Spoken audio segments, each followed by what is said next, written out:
Hey, good morning. Good to have you with us. I'm Joe Fryer. And I'm Savannah Sellers. Thanks for being here on a Thursday. House Speaker Kevin McCarthy is still looking for a path forward this morning as a deadline to get a spending bill passed looms. Lawmakers have until September 30th to keep the government funded before money runs out. That's just 9 days from now. And there are serious questions about whether Congress is going to get the job done. Republicans can't get on the same page right now. 5 conservatives imploded a procedural vote on a bill to fund the military, and GOP leadership was forced to sideline another vote on a short-term spending deal.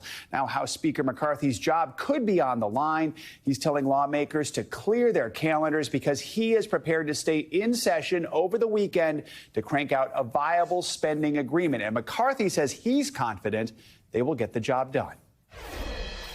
It's not September 30th. The game is not over, so we continue to work through it. And I've been at this place many times before, and we're going to solve this problem. NBC News Capitol Hill correspondent Ali Vitale joins us now with the latest in all this. So, Ali, McCarthy sounds optimistic. He says the game is not over, but where do things really stand this morning? Any progress made? Look, what choice does he have but to sound optimistic at this point? Because he's trying to cajole his conference on board for a plan that even when they agree on something, and they do have to agree on something, the Senate is inevitably going to change it, and it's going to bring them right back to where they started, with conservatives upset about too little spending cuts. And that's where they are right now. 2-hour-plus long meeting last night. After seeing failures on the floor this week, McCarthy huddled with members of his conference, some of whom, like Matt Gaetz, say they're never going to vote for a continuing resolution ever at all. Count them out. That's fine as long as there's not more than 5 of them. Gaetz, for his part, says he can count to more than 5. I've talked to other Republican members who think the number is less than that. It needs to be less than that because that's all that McCarthy can afford to lose. But last night, coming out of that meeting, it appears that there's at least a new framework on the board that would allow them to pass a 1-year continuing resolution at the cost of $1.47 trillion for funding. That's much lower than the Senate will ever accept. It might be enough for hardline conservatives, but here's how you know that talks are at least moving in somewhat of a progress direction. Some of those key conservatives, like Ralph Norman and Ken Buck, say that they may at some point be okay voting on that procedural rule for at least the defense spending bill. They had been against it to try to preserve their leverage, so that might at least be a sign that something's moving in the right direction, even though we're far from completely at the solution yet. Absolutely. Ali, love the festive decor behind you, by the way, but McCarthy said Republicans will try again. Thank you so much. It's spooky season. Yeah, I know. I just, woman after my own heart. Love it. Well, Republicans are going to try again to hold a procedural vote today on that defense appropriations bill. That's what tanked earlier this week. Does he have the votes to get it passed this time around? What's the latest in terms of getting people on his side?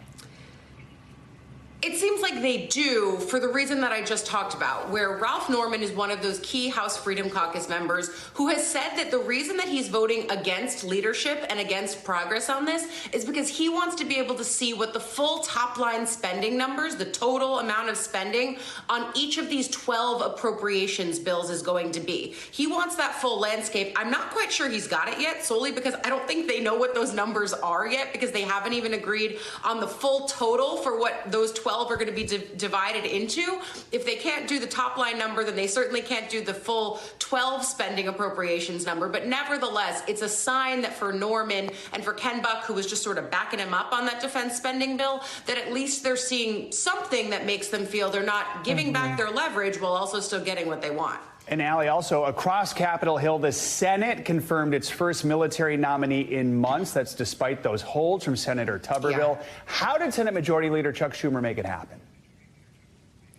Look, he made it happen by doing the thing that he said he wasn't going to do, which was voting on these nominees in smaller batches. In this case, voting on 3 specific nominations for the Joint Chief and the heads of the Army and Marine Corps. Those were nominations, at least for the Marine Corps, that Tuberville was preparing to put forward himself. He was going to try to use some procedural sleight of hand that gave him a dozen or so Republicans, giving him the ability to sort of shove this on the floor in the face of leadership. Schumer, of course, got wind of that that and said, "Nuh-uh, not on my floor," effectively, and brought on a few more of those names, including CQ Brown, a nominee for Joint Chief that Tuberville himself opposed, but we did see movement on that last night. Here's the thing on this. Tuberville, and we were always wondering this, how he was going to find an off-ramp to this blockade that he had put on military promotions because of the VA policy to support people in the military with travel funding and logistical funding if they wanted to seek abortion care in a state where that wasn't readily available to them. Tuberville is still opposed to that. He says he hasn't changed his stance. He's calling this a win. Schumer, of course, is calling this a win because it allowed some of these key positions to now be filled, or at least be on the path to being filled. But here's the concern. These were never done tiny batch by tiny batch. If they were to even do them singularly, it would take hundreds of hours of precious Senate procedural floor time that, frankly, they just don't have. So by Schumer opening this window a little, there is concern from Democrats and Republicans that now they've set the precedent, they've shown they're willing to do it, but really yesterday was a game of procedural one-upsmanship in the Senate. All right, Ali Vitale. Ali, thank you. Well, Attorney General Merrick Garland is out of the hot seat this morning after spending several hours testifying before the House Judiciary Committee about his leadership of the Justice Department. Republicans accuse Garland of weaponizing the agency through his handling of several major investigations. But the Attorney General pushed back, using his strongest language actually to date. NBC News Capitol Hill correspondent Ryan Nobles has the details. Attorney General Merrick Garland firing back at Republicans accusing him of weaponizing the Justice Department. I am not the president's lawyer. I will add, I am not Congress's prosecutor. The Justice Department works for the American people. But Republican lawmakers grilling Garland over what they call a two-tiered justice system. There's one investigation protecting President Biden. There's another one attacking President Trump. Justice Department's got both sides of the equation covered. The GOP zeroing in on the special counsel investigation of Hunter Biden, alleging Garland was misleading when he said there was no interference in the investigation into the president's son. Garland was pressed if he had any conversations with special counsel David Weiss regarding the case. I do not intend to discuss the internal Justice Department deliberations, whether or not I had them.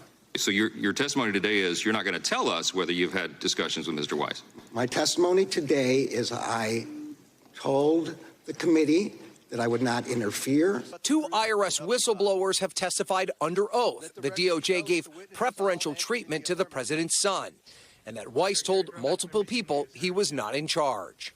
He wanted to bring an action in the District of Columbia, and the U.S. attorney there said, no, you can't. And then you go tell the United States Senate under oath that he has complete authority. No one had the authority to turn him down. Weiss has denied the whistleblowers' accounts. Democrats calling the hearing a political stunt. This is a gross misuse of your time, your team's time, and our time. It is a shameful circus. With Garland slamming GOP criticism. Singling out individual career public servants who are just doing their jobs is dangerous, particularly at a time of increased threats. Again, that was our Ryan Nobles reporting there. Thank you to him.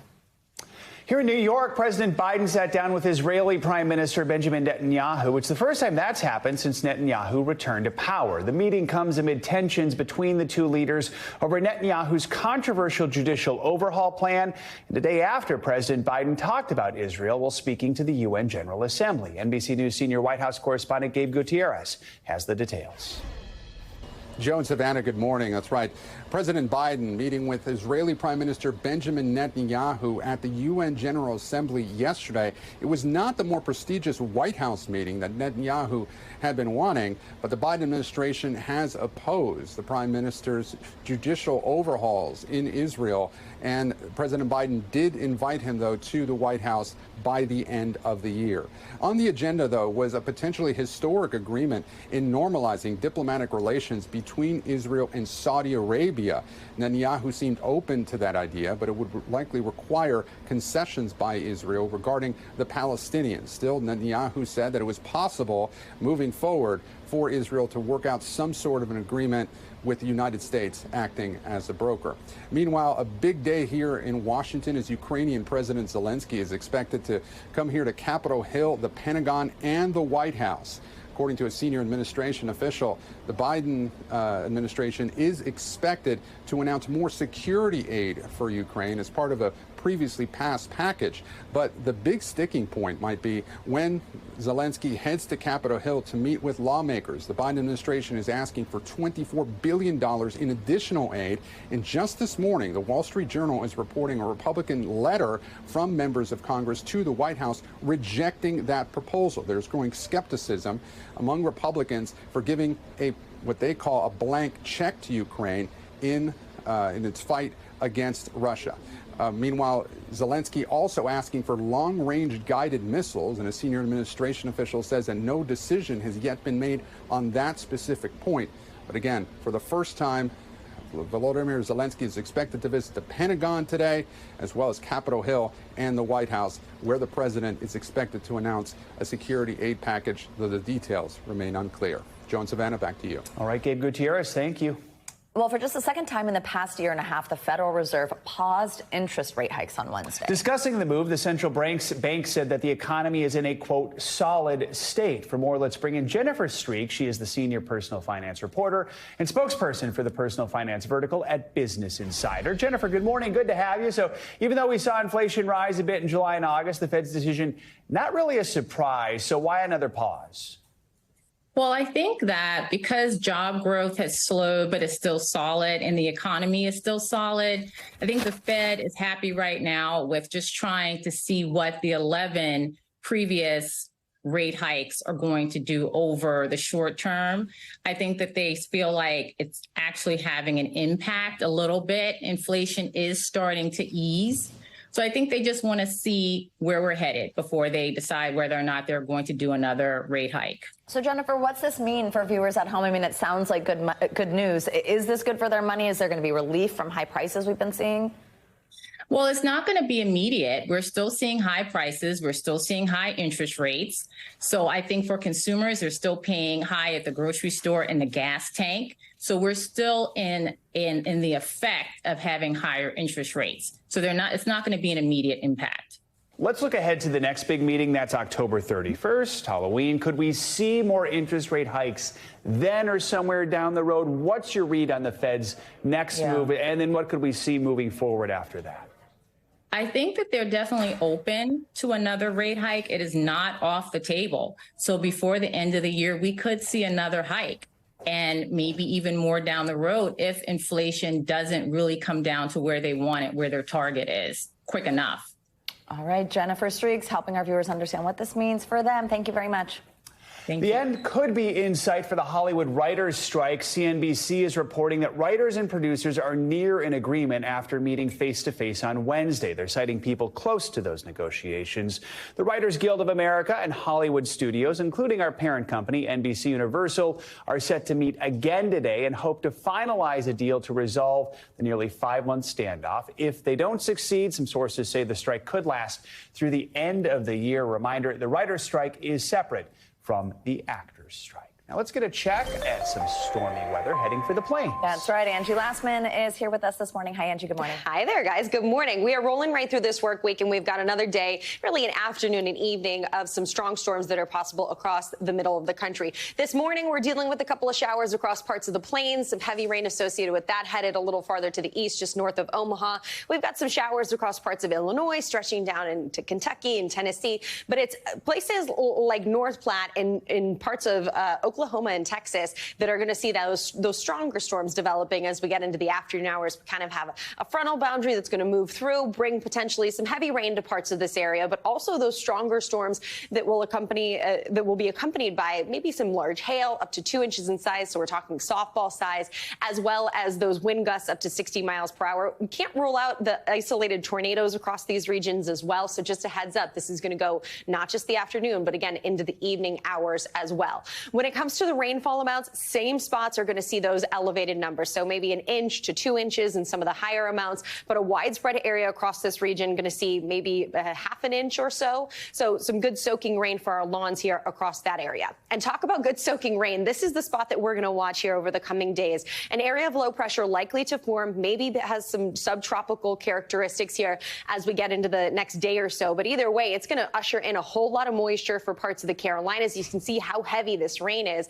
And it's not just the rain that we're going to be concerned with. We also have that potential for some really gusty winds, some high surf, some rip current risks across not just the Carolinas, but up through the mid-Atlantic and into the Northeast and New England here as we get into, unfortunately, our Saturday and our Sunday. We're going to see this kind of unsettled weather stick with us for an extended period across parts of the East Coast. Localized amounts are going to be the highest in the coastal Carolinas, maybe upwards of 5 to 6 inches. We'll see some higher amounts in parts of the mid-Atlantic, 1 to 2 inches, but higher than that, maybe isolated spots that could reach up to 3 inches. And there's those wind gusts that I promised, 30, 40, even close to 50-mile-per-hour wind gusts are possible. These are peak wind gusts that you're seeing through Saturday night. Notice places like Nantucket, close to 40-mile-per-hour winds, Ocean City, 47-mile-per-hour winds. So some really gusty conditions, maybe some down trees, down power lines as we get through the next couple of days. So something to watch across that region. Otherwise, look out west. Great conditions, sunny and dry for your Friday forecast. Those stronger storms will sit across parts of the middle of the country as the system works across that area. Plenty of sunshine for parts of the Midwest on Friday. But again, the unsettled weather and the flood risk is going to be there for the Northeast and the middle of the country here as we get into your Saturday plans. Notice Texas, though, still into the 90s, guys. They really haven't had much of a break. And even parts of the Midwest and the plains are going to remain elevated for temperatures across that same region, not just Saturday, but Sunday, too. Gorgeous. Savannah, this is for you. Autumn beauty out west. If you're looking for the 70s and a whole lot of sunshine, you just got to go out towards the Rockies. It's going to be a great day on Sunday, but we'll still be dealing with some soggy conditions across the Northeast, unfortunately, as we round out our weekend. Already thinking of the movies and TV shows I want to watch this weekend. That is exactly what I said. I've been making my plans as well. If you have any good recommendations, let me know. Look at you. You're an autumn beauty. Fall vibe. I love it. As are you. Thank you. Thank you too, Joe. Don't worry. We didn't forget about Autumn left out there for a second. Thanks for watching. Stay updated about breaking news and top stories on the NBC News app or follow us on social media.